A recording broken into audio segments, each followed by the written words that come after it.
அதனால main accused Thiruvengadam அப்படின்னு நீங்க சொன்னீங்க, அந்த வீடியோல காமிச்சிருக்கீங்க. அவர் தான் வெட்டினாருன்னு சொன்னீங்க, மெயின் கான்ஸ்பிரேட்டர்னு சொல்றீங்க. இன்னைக்கு அவர் இறந்த பிறகு இந்த உண்மை, நீங்கள் சொல்கின்ற உண்மைங்கிறத யார் ஏத்துக்குவாங்கன்னா? ரவுடி திருவேங்கடம் துப்பாக்கியால் சுட வந்ததாக போலீசார் கூறியது குறித்து செய்தியாளர் எழுப்பிய கேள்விக்கு பாஜக மாநில தலைவர் அண்ணாமலை பதிலளித்துள்ளார்.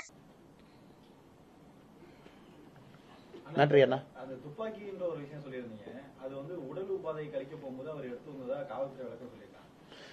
அண்ணே ஓகே, இப்போ வந்து பிரச்சனை என்னாங்கன்னே, இந்தியாவில் இப்போதான் ஃபர்ஸ்ட் டைம் வந்து ஒரு என்கவுண்டர்ல வந்து துப்பாக்கி பார்க்கறதுக்கு முன்னாடி கத்தி, காரப்பொடி, கத்தி எடுத்து கான்ஸ்டபிள் ஒருத்தரை கையில் குத்திட்டாங்க, 2 ஸ்டிச் போட்டிருக்கோம். இதான் இத்தனை நாளாக என்கவுண்டர்னுடைய இது இருக்கும். இதான் ஃபர்ஸ்ட் டைம் இந்தியாவில் இந்த என்கவுண்டர் அடுத்த லெவலுக்கு போகுது. துப்பாக்கியால் எங்களை சுட பார்த்தாங்க அப்படின்னு. துப்பாக்கி எங்கே வந்துச்சு? திரும்ப திரும்ப எல்லாரும் கேட்கக்கூடியவர். உடல் உபதிக்கு போகிறாங்க. ஒரு பாண்ட் கிரிமினல், நொட்டோரியஸ் கிரிமினல் நீங்கள் சொல்கிறீங்க, கூட வந்து விலங்கு போட்டு ஒரு கான்ஸ்டபிள் கூட நிற்பார்ல.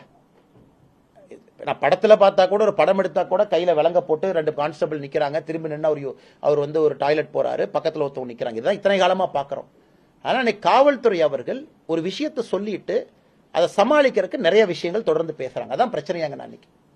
நாங்கள் திரும்ப திரும்ப சொல்வது, ஆளும் கட்சியினுடைய கூட்டணி கட்சிகள் வைத்த குற்றச்சாட்டு ஒரு பக்கம், எங்க குற்றச்சாட்டு ஒரு பக்கம்.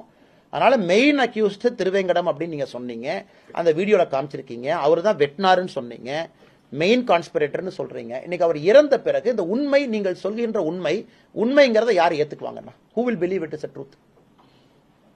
இந்த உண்மைக்கான என்னன்னா தெரியும் உங்களுக்கு. அப்புறம் இன்னொரு பக்கம் இது ஒரு மர்மமான கேஸுங்க. நான் சென்னை பாலிடிக்ஸ் பார்த்தீங்கன்னா இது ஒரு மர்மம் தான். காரணம் இதுல பல ஆங்கிள் இருக்கு. நான் உண்மையை சொல்ல வேண்டும் என்றால் இதுல பல ஆங்கிள் இருக்கு. அரசியல் அப்படிதான். சென்னை பொறுத்தவரை ஒரு விதமான அரசியல் அது, குறிப்பாக நார்த் சென்னை அரசியல். அதனால இந்த கேஸில் நாச்சி ஒரு உண்மையை கொண்டு வந்தாங்கன்னா அந்த மாதிரி அரசியல் மாறிவிடும் என்று நான் எதிர்பார்த்தேன். செய்திகளை உள்ளது உள்ளபடி தெரிந்து கொள்ள ரெஃப்ளெக்ட் நியூஸை சப்ஸ்கிரைப் பண்ணுங்க.